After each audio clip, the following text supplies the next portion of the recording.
ఎడారిలో సెలయేర్లు. జనవరి 24వ తేదీ కొరకు వ్రాయబడిన ఈ భాగాన్ని మీకు చదివి వినిపిస్తున్నది సహోదరుడు పాల్ సుందరం. తన అరకాలు నిలుపుటకు దానికి నల్ల పావురమునకు స్థలము దొరకలేదు గనుక వడలోనున్న అతని యొద్దకు తిరిగి వచ్చెను. సాయంకాలమున అది అతని యొద్దకు వచ్చినప్పుడు త్రుంచబడిన ఒలీవ చెట్టు ఆకు దాని నోట నుండెను. ఆదికాండ గ్రంథము 8వ అధ్యాయము 9వ వచనము నుండి 11వ వచనములకు ఉన్న సారాంశం ఇది. మనకి ప్రోత్సాహాన్నివ్వకుండా ఎప్పుడు తొక్కిపట్టి ఉంచాలో, ఎప్పుడు సూచక క్రియనిచ్చి ఆదరించాలో దేవునికి తెలుసు. ఏది ఎలా ఉన్నా ఆయన మీద ఆధారపడడం అన్నది ఎంత ధన్యత! ఆయనకి మనం జ్ఞాపకం ఉన్నామనే రుజువులేమీ కనిపించినప్పుడు ఇదే మన కర్తవ్యం. కంటికి కనిపించే సూచనలన్నిటికన్నా తానిచ్చిన మాట, మనల్ని ఎప్పుడూ గుర్తుంచుకుంటానని ఆయన చేసిన వాగ్దానం ఎక్కువ నమ్మదగినది, ఎన్నదగినది అని మనం గ్రహించాలని ఆయన ఉద్దేశం. ఆయన ప్రత్యక్షమైన సూచన పంపితే అది మంచిదే.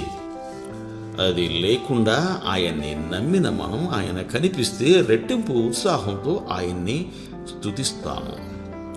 ఆయన వాగ్దానం తప్ప మరే ఇతర సాక్ష్యాలు లేకుండా నమ్మిన వాళ్ళు ఆయన నుండి అందరికన్నా ఎక్కువ ప్రేమ బహుమానాలు పొందుతారు. తుఫాను మబ్బులు చుట్టూరా కమ్మితే, పరలోక స్వరం మూగబోతే నమ్మండాయన్ని మీ ప్రార్థనలన్నీ వింటున్నాడు. దుఃఖం, శ్రమలు, బాధ దగ్గరైన, అతి చేరువైన, ఆత్మీయులు దూరమైన స్తుతించండి, ఆయనున్నాడు మనకి. దారి కష్టమైన, బ్రతుకు నిష్ఠూరమైన, భయంతో మన కళ్ళకి మసకలు కమ్మిన చెంతనున్నాడు, చేతిలో చెయ్యి వేయండి. దారులన్నీ మూసుకుపోయిన, అందమంతా అణగారిన మనతో ఉంటాడు, నమ్మి విశ్రమించండి ఆయనలో. ఆలస్యాలు, తిరస్కారాలు కావు. మన ప్రార్థనలన్నీ ఆయన రిజిస్టర్లో రాసుకుంటాడు. వాటి కింద రాసుకుంటాడు, దీని సమయం ఇంకా రాలేదు అని.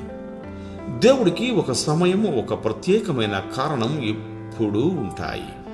మన ఉనికిని నిర్దేశించిన వాడే మన విడుదల కోసం పథకం కూడా సిద్ధం చేశాడు. దేవుడు మిమ్ము దీవించుగాక. ఆమేన్.